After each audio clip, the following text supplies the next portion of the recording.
Здравствуйте, на телеканале «Новый век», программа «Вызов 112», в студии Айдар Гумеров. И сегодня мы расскажем, как мужчина в Казани подошел к 5-летней девочке и увел ее в кусты. С места преступления изъяты следы обуви, отпечатки пальцев. Разыскивается подозреваемый в действиях сексуального характера. Отдала все до последней копейки. Я говорю, что ты это деньги? Не какие-то, какие, я говорю. Теперь какие будут деньги? Пенсионерка повелась на уловки мошенницы. И какие машины пользуются популярностью у гонщиков в Казани? Это не только прямо сейчас.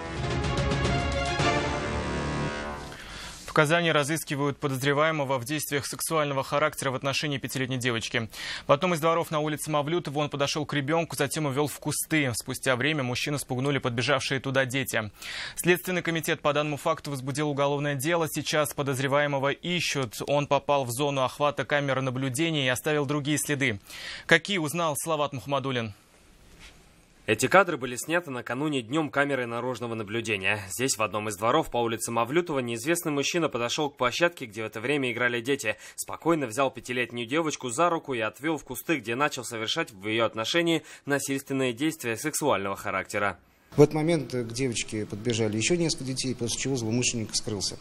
По данному факту Следственным органом Следственного комитета Российской Федерации по Республике Татарстан возбуждено уголовное дело по статье «Действия сексуального характера» в отношении лица, не достигшего 12-летнего возраста. На этих съемках подозреваемый в совершении этого преступления девочка уже его опознала. Кроме этого, он оставил и другие следы. С места преступления изъяты следы обуви, отпечатки пальцев, а также камеры видеонаблюдения, по которым девочка опознала нападавшего. По данному факту Следственный комитет возбудил уголовное дело по статье «Действия сексуального характера в отношении лица, не достигшего 14-летнего возраста». Данная статья предусматривает от 12 до 20 лет лишения свободы. Салават Мухаммадуллин, Сергей Хайдаров, Вызов 112. Лишилась всех денег, что у нее были, поверив мнимой сотруднице социальных служб. В Елабуге неизвестная женщина постучалась в дом к одинокой пенсионерке, уверила ее, что скоро грядет деноминация, и обменяла все ее сбережения на сувенирные банкноты. Бабушка опомнилась только после ухода лжец-соцработницы и обратилась в полицию. Станиславу Яковлеву она рассказала, что знала о таких случаях, но в тот день у нее будто пелена перед глазами. Я говорю, что ты это деньги? Не какие-то, какие, я говорю. Теперь какие будут деньги? Она помнит каждый миг, проведенный мнимой соцработницей у нее дома. С того момента, как она поменяла все свои деньги на сувенирные банкноты, прошло всего пара часов. Но вот почему доверилась незнакомому человеку, понять не может сама. Я ведь читаю, я ведь вижу. Сегодня вот как будто мне стукнули это. Пришедшая к ней женщина представилась работницей социальной службы, предупредила, что скоро грядет деноминация, что надо будет сходить сначала в одну организацию, потом в другую, потом получить ряд справок и уже затем обменять деньги на новые. Бабушка опечалилась, ходить тяжело. Тут вроде бы уходившая уже лжец-соцработница решила помочь и предложила обменять наличность прямо сейчас. Я дала, значит, по 5000 у меня положено было это. 5 банкнот по 5 тысяч. По 10 тысяч, значит, по 5 тысяч 2 штуки. Третье, значит, 5 тысяч. И еще, значит, 10 тысяч не сунула. 30 тысяч получилось. Всего 30. Вот она 10 тысяч дала. Я считаю. И в этот момент, говорит, никакого подвоха не почувствовала. Заподозрила неладное только после того, как женщина ушла, оставив ее без копейки. По данному факту следственными органами возбуждено уголовное дело по признакам преступления, предусмотренного статьей 159 Уголовного кодекса Российской Федерации «Мошенничество». Сотрудники полиции Елабуги проводят оперативно-розыскные мероприятия по установлению личности женщины. Для того, чтобы не попасться в сети мошенников, полицейские советуют всегда проверять документы у тех, кто представляется сотрудником какой-либо организации, записывать их данные и перезванивать в данные учреждения, советоваться с родственниками или соседями и не передавать деньги неизвестным людям. Станислав Яковлев, Вызов 112. В Казани завершилось расследование убийства группы лиц 50-летнего мужчины. По версии следствия, в конце прошлого года 28-летний Дмитрий Шныриков решился на убийство своего бывшего руководителя. Поводом расправы стало то, что последний не полностью выплатил подозреваемому зарплату за совместную работу. Следователи уверены, 5 декабря прошлого года подозреваемый поручил своему 26-летнему брату Александру привлечь к совершению нападения 3 знакомых. В тот же день, вооруженные арматурой, битой и иными предметами, они прибыли к месту работы убитого. Дождавшись Дождавшись появления мужчины, нанесли ему множественные удары по различным частям тела, в том числе по голове. В это время сын потерпевшего пытался защитить отца, однако был также избит. Участники нападения были задержаны. Причастность к совершению преступления частично признал Шныриков, а остальные не признали. Судом по ходатайству следователя в отношении них избрана мера пресечения в виде заключения под стражу.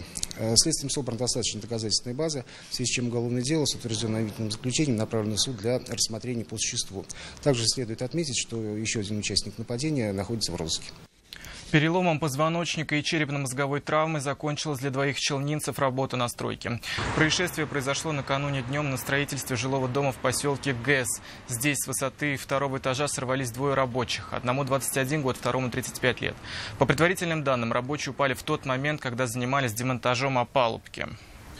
В настоящее время на предприятии, где они работали, изъята необходимая документация, проводятся мероприятия, направленные на установление всех обстоятельств произошедшего. В рамках доследственной проверки будет дана правовая оценка действиям государственных лиц, ответственных за обеспечение безопасности на строительстве. Даже в отпуске на боевом посту в полицию Автограда одна за другой стали обращаться женщины пенсионного возраста с заявлениями об ограблении. Все лишились ювелирных украшений, цепочки, некоторые с кулонами срывали прямо с шеи. Ущерб потерпевшие оценили от 3 до 15 тысяч рублей. Приметы подозреваемого записали, составили фоторобот. Задержал его полицейский, находящийся в отпуске. Увидел на улице человека, похожего по приметам. Альбина Минибаева продолжит. За что вас задержали? Достаточно перекидывается. За крадеж. Он сознался под давлением улик. 22-летний гражданин одной из среднеазиатских республик приехал в Татарстан на заработки. Сначала работал в сети строительных магазинов в Казани. В Автоград подался в надежде на большую зарплату. Когда шел до ограблений, не рассказывает. Общий ущерб потерпевших составил 24 тысячи рублей. Во всех случаях схемы совершения преступлений и приметы подозреваемого совпадали. Прервал череду преступлений сотрудник уголовного розыска челнинской полиции, находящийся в отпуске. Он обратил внимание на мужчину, который похож по приметам на подозреваемого в совершении грабежей. Работу из головы во время отпуска выкинуть не смог. После задержания в кармане у подозреваемого полицейский обнаружил последнюю из похищенных золотых цепочек. В настоящее время в отношении задержанного возбуждено уголовное дело по статье «Грабеж». На период следствия он взят под стражу. Мужчине грозит до 4 лет лишения свободы. Альбина Минибаева, вызов 112. На улице Большая Крыловка водитель «Лады» 10-й модели не справился с управлением, заехал на бордюр и едва не пробил ограждение, за которым стояли люди, ожидающие трамвай. При этом транспортное средство лишилось одного колеса. По предварительной версии, водитель ВАЗа уходил от удара с другим автомобилем и вывернул руль вправо, после чего машина стала неуправляемой. Чтобы не было столкновения. Ходили от удара, что ли? А вас подрезали, получается? Наверное, да. А что за машина подрезала? Нет. Вообще не видели? Я не знаю. Больше 50 машин угнали за первое полугодие в Казани, нашли половину. И это, по словам полицейских, хороший показатель. Какие автомобили пользуются большей популярностью автоворов, на каких угонщики любят просто покататься, и есть ли возможность обезопасить себя от хищения автомобиля. Все это узнал Сергей Хайдаров. Этот угон автомобиля зафиксировали в мае этого года камеры наружного наблюдения на одном из казанских домов. Как выяснилось, угонщики были совсем юные. Молодой человек 18 лет и девушка, которой всего 17. Они легко проникли в ВАЗ 7-й модели, который вовсе не был оборудован сигнализацией. Оказавшись в машине, поняли, что хозяин авто создал для них все условия. Ключи от зажигания они быстро нашли под ковриком. Однако, как выяснилось, корыстного умысла у этих угонщиков не было. Прокатившись на автомобиле, они бросили его на одной из улиц Казани. Отсутствует противоугонной системы, автомашины паркуются на неохраняемых парковках. Именно такие автомобили по своим техническим характеристикам наиболее доступны для совершения преступных посягательств. Однако даже хорошая сигнализация не гарантирует сохранность автомобиля, уверяют полицейские.